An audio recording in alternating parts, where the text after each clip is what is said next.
Around 5 months ago, I made a video talking about 5 recent NHL trades that everybody was wrong about. You guys showed a ton of support on that video, it did really well, and for a while I've been wanting to make a part 2. So that is exactly what I'm going to do today. We're going to take a look at 5 more recent NHL trades that everybody was wrong about, and by recent I mean in the past 5 years. Now I said this at the start of the video 5 months ago, I'll say it at the start of this video as well. I know not every single person watching this was wrong about all of the trades that we're going to talk about, so before you go down to the comment section and say, oh, I was actually right about all these trades when they happened, I'm just talking about the majority of people. Before we go any further, you guys know the drill. Be sure to go follow my social medias like Instagram and Twitter. If you want to talk hockey somewhere other than YouTube, links to those will be down below in the description. And of course, if you guys are new to this channel and you want to see more NHL content like this, be sure to hit that subscribe button. And with all that out of the way, let's begin. Starting off the video with a relatively minor trade, this one taking place on October 28th of 2019, so a little bit into the 2019-20 season,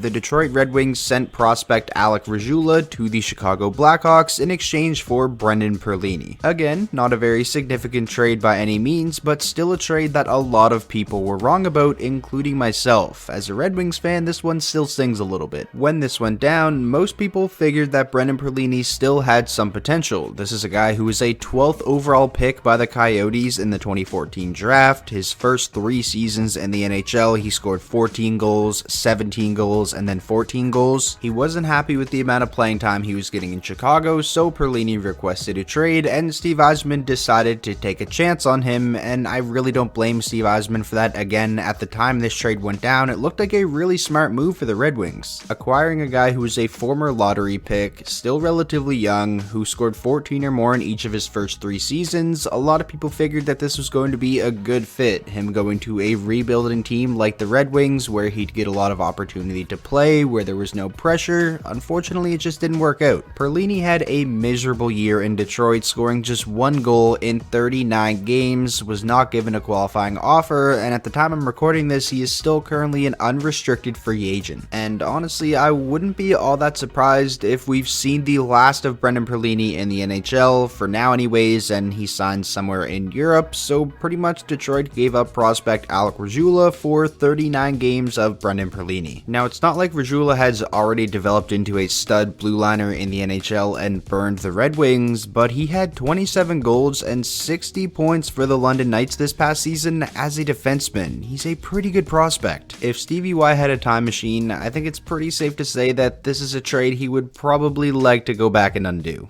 This next trade took place on June 15th of 2017, another one-for-one deal here, Jonathan Drouin for Mikhail Sergachev. Originally there was some conditional picks involved, but since Sergachev played more than 40 games in the 2017-18 season, those picks were never exchanged. Now when this trade originally happened, everybody knew that Tampa Bay was getting a real solid defensive prospect in Mikhail Sergachev. He was a 9th overall pick from the 2016 draft, still very young when this trade happened, but there was definitely a lot more hype around Drouin going to the Canadiens, them potentially finally getting that star forward that they had been looking for, and not only that, a French-Canadian one. As we all know, that isn't really what happened. It's not like Drouin has been bad for the Canadiens, but he definitely has not lived up to expectations, and he's still yet to finish a season with the Canadiens with a higher points per game than he had in the 2016-17 season with the Lightning. I like Drouin a lot. This is a guy who came up through the Mooseheads organization in junior. I watched him live and in person multiple times throughout his junior career. There is so much skill with Jonathan Drouin, and that is why it feels like heading into every single season, everybody predicts him to finally make that big leap offensively. It just never happens. He hasn't really been able to put it all together. He did look fantastic for the Canadiens in the playoffs, so hopefully he's able to carry that into this upcoming season. And when it comes to Mikhail Sergachev, well, I feel like he's sort of exceeded expectations with the Tampa Bay Lightning. Overall, he's been fantastic throughout the first 3 seasons of his NHL career. Now, Sergachev was definitely put into a little bit easier of a situation than Jonathan Drouin was. Sergachev wasn't really expected to come in and do anything crazy. He's been playing behind the likes of Victor Hedman and Ryan McDonough, while Drouin, on the other hand, well, he was expected to come into Montreal and be a star for them immediately. Now, I'll say this again, it's not like Jonathan Drouin has been bad for Montreal, but if you asked every single general manager in the league league who they would rather have, DROUIN or Sergachev, I'm pretty sure every single one would say Sergachev. Now, if you ask that same question to every general manager back when this trade originally happened, it would be a different story, and honestly I think there would have been more choices for DROUIN instead of Sergachev. Continuing on now, this next trade took place on February 20th of 2019, where the Boston Bruins acquired Charlie COYLE from the Minnesota Wild in exchange for Ryan Donato and a 2019 5th round pick. Now, I went back and forth on if I wanted to put this trade in the video or not, because when it originally happened there was a lot of people saying this is a fair trade, both sides made out pretty well, Boston being a contending team, they get the better player immediately, and the Minnesota Wild being a team looking towards the future, looking to sell off some of their veteran assets, they get a solid young player for the future in Ryan Donato. I of course decided to put this trade in the video to break it down a little bit because of what Minnesota decided to do with Ryan Donato this offseason, trading him to the San Jose Sharks for a 2021 3rd round pick, which is a move that definitely still makes me scratch my head a little bit from the Wild's point of view. Ryan Donato is still pretty young, and in my opinion he's a guy who has like 20 goal, 40 point potential, but we'll see if that ever happens with the Sharks. Anyways, after the Wild moved Donato to the Sharks, it kind of makes you look back at this Charlie COYLE trade and think, well, all Minnesota got for Charlie COYLE was a 2019 5th and a 2021 3rd. That is a pretty bad return for somebody like Charlie COYLE, who was just overall really solid for a really long time for the Minnesota Wild. Looking back at this trade from the Bruins' point of view, they made out pretty well here. They wound up signing Charlie COYLE to a pretty big extension after acquiring him. He was fantastic in their run to the Stanley Cup Finals in 2019. He had 16 points in 24 playoff games. He was also real solid for the Bruins this past season, scoring 16 goals, which is actually the most he's scored in a season since 2016-17, and he would have broken the 40-point mark had we actually played a full season. This next trade took place on June 15th of 2018, a 1-for-1 swap, Max Domi for Alex Galchenyuk.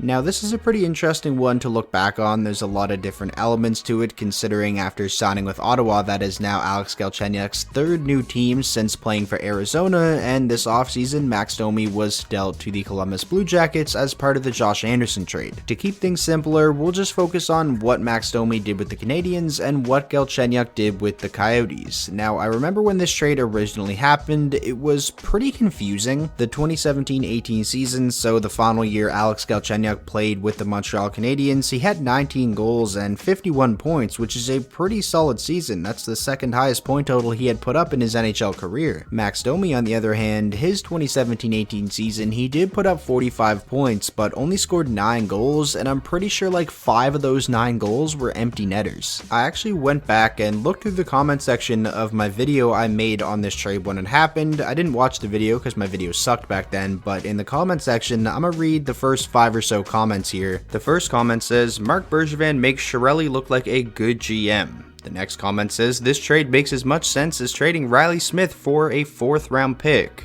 Next says, what a shocking trade. I feel Arizona robbed him. This comment says, how does Bergevin still have a job? And the last one we'll look at says, Montreal making sure it's a basement team, so they tank for Hughes, then tank again for Lafreniere. You guys get the point. The general consensus was that this was a bad trade for the Montreal Canadiens. Now, Max Domi was pretty quick to prove everybody wrong. He was a star in his first season with the Habs, putting up 72 points. Now, of course, Max Domi wasn't really able to replicate that this past season, scoring just 44 points, but that's still more than the 38 points Phil Kessel put up for the Coyotes, and of course Galchenyuk was part of the trade to bring in Phil Kessel. All things considered, even though Max Domi isn't a member of the Montreal Canadiens anymore, I still think it's probably safe to say they got the better end of this deal, as opposed to them getting fleeced, which is what everyone thought when this trade originally happened. I guess we'll just have to wait and see how Josh Anderson plays now. And now the final trade we're going to take a look at in today's video. This one took place on July 19th of 2019. James Neal to the Oilers in exchange for Milan Lucic and a 2020 3rd round pick. This is a trade that I never really thought I'd look back on and say, wow, I was actually pretty wrong about that, but here we are. Milan Lucic really surprised me this season for the Calgary Flames. It's not like he put up big numbers, he had just 20 points in 68 games, but just his overall presence and his playing style was huge for Calgary, and on top of that, he was also one of their best forwards in the playoffs. He looked like prime Lucic. When this trade originally went down, a lot of people really liked this for the Oilers and not so much for the Flames. The Oilers were just in need of some people who could score goals that weren't named Leon Draisaitl, Ryan Nugent-Hopkins, or Connor McDavid. And James Neal came in and he scored some goals. He had 19 in 55 games, would have scored well over 20 had we played a full season. He was extremely hot to start the season off. I remember he had a 4-goal game. So Edmonton definitely got something that they needed in this trade. And also on top of that, they got rid of one of the worst contracts in the NHL while doing so. But Calgary also got something that they needed. They were lacking physicality. They needed somebody that could just kind of go out there and push people around, beat people up. And at this point in his career, that is what Milan Lucic does. If he's not scoring, he's still a guy you can put in the lineup because he does other things. And when James Neal was in Calgary, if he wasn't providing offense, he was kind of a liability for them out there. So honestly, in the end, I feel like this wound up working out pretty well for both sides, when originally everybody was kind of confused at Calgary's thought process when making this trade. Yeah, both of these guys' contracts are still pretty bad, but James Neal is still a much better fit in Edmonton than he was in Calgary, and Lucic is a lot better of a fit in Calgary than he was in Edmonton. So that is going to wrap up today's video. Those were 5 recent NHL trades that everybody was wrong about, part number 2. If you guys think I missed any that weren't featured in the first video I made like this or this one, be sure to let me know down below in the comment section. If you did enjoy the video, please be sure to leave it a like. That is the best way to show your support. And of course, if you guys are new to the channel and you want to see more NHL content like this, be sure to hit that subscribe button, and I will talk to you all in the next video.